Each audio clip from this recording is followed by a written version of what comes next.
उत्तर प्रदेश में सिंचाई विभाग के एक नोटिस से आज उत्तर प्रदेश में हड़कंप मच गया। 2020 में मुख्तार अंसारी की ज़मीन वहाँ बने उनके अपार्टमेंट को वहाँ से हटा के योगी सरकार ने उस पर बुलडोजर से ढाने के बाद नवंबर 2025 में एक नया फ्लैट बना के और लोगों को मुख्यमंत्री के हाथों चाबी दी गई थी।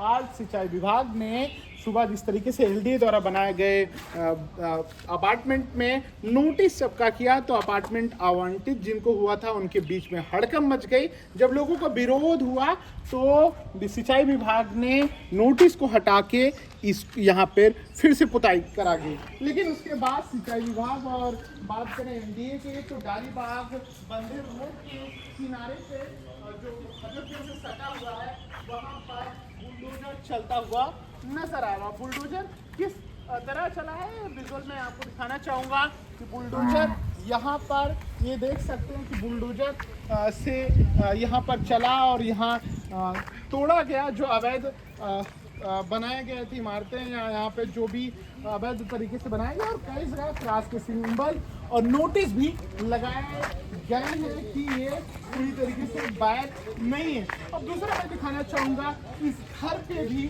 आप देखेंगे कि नोटिस लगाया गया था लेकिन नोटिस फाड़ दिया गया है और क्रॉस का सिंबल। इसी तरीके से बाकी जगह भी आप देख सकते हैं इसके बगल जो सिंचाई विभाग का 4 मीटर जो भी उनके मानक के आधार पे हैं उस पे बुलडोजर से कार्रवाई की गई है। लेकिन जब सुबह खबर ये आई कि एलडीए द्वारा बनाए गए अपार्टमेंट में नोटिस लगाया तो सवाल उठने लगा कि योगी आदित्यनाथ जिनको चाबी सौंपे थे उन्हीं के घर में अपार्टमेंट में सिंचाई विभाग के नोटिस से हड़कंप मच गया क्योंकि वो एलडीए द्वारा बनाया गया था। आने पाने में जब खबर फैली लोगों का विरोध हुआ तो वहाँ से नोटिस तो हट गई लेकिन बाकी इलाकों में जो अवैध तरीके से निर्माण हुए हैं उस पर बुलडोजर चला। भाई ये क्या है पूरा मामला, क्यों तोड़फोड़ हो रही है, क्या है आपके आरोप? ये एकाएक कुछ पता नहीं चला। ये सैकड़ों बरस पुरानी बस्ती है और आज 9 साढ़े 9 बजे बुलडोजर और लगभग पहले 10-12 की मात्रा में पुलिस थी, बाद में पीएसी आ गई, सेकंड मोबाइल आ गई।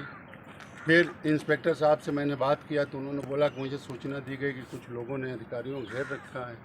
हम के यहाँ तो कोई है ही नहीं है, जो है अधिकारी हैं और इतनी फोर्स है कि जितना मोहल्ले में जो है संख्या नहीं होगी।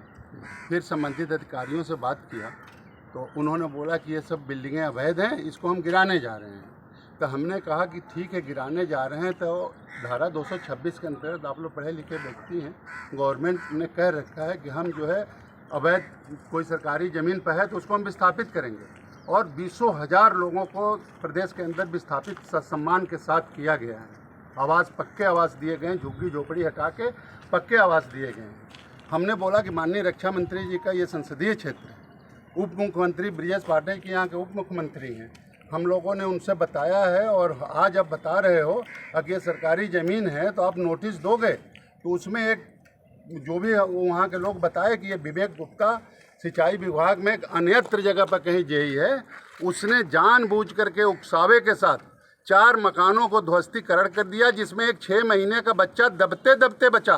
कानपुर की लोग पुनरावृत्ति कर रहे थे कि बच्चे थे, अधिकारियों की लापरवाही सरकार को झेलनी पड़ती है, सरकार को जवाब देनी पड़ती है। आज भी विपक्ष कह रहा है कि 2 बच्चों को मार दिया गया कानपुर के अंदर, ये लापरवाही का हमारे शासन के मंत्री गए थे दबाने, मुख्यमंत्री जी गए थे। लेकिन इसी तरीके के जो लापरवाह अधिकारी हैं वो शासन को मंशा के खिलाफ काम करके जनता के बीच में ये साबित करना चाहते हैं कि सरकार जन विरोधी है, जबकि हम लोग पूरी तरीके से सहमत हैं। मुख्यमंत्री योगी जी का बहुत बढ़िया कार्यकाल चल रहा, 27 में भी चलेगा, फिर 5 साल आगे चलता रहेगा, वो तो डगमगाने वाली बात नहीं है। लेकिन इन अधिकारियों के खिलाफ हम जांच की मांग करते हैं कि एकाएक 9 साढ़े 9 बजे आके लगातार बुलडोजर और पुलिस फोर्स क्या मांगे हैं ये भी इसकी भी जाँच होगी।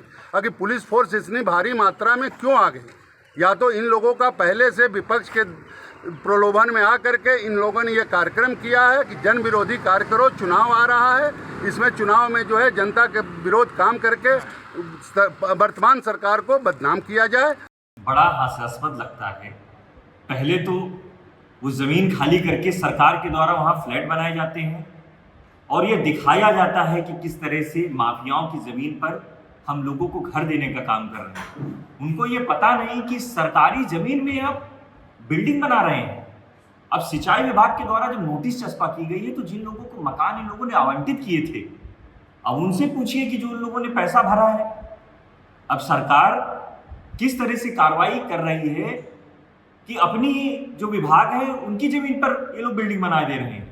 कल तक ये कह रहे थे कि मुख्तार अंसारी की जमीन है। कमाल की बात है, आखिर कब तक माहौल बनाने का काम सरकार के द्वारा किया जाएगा? चाबी तो योगी आदित्यनाथ जी के द्वारा सौंपी गई थी वहां के आवंटियों को।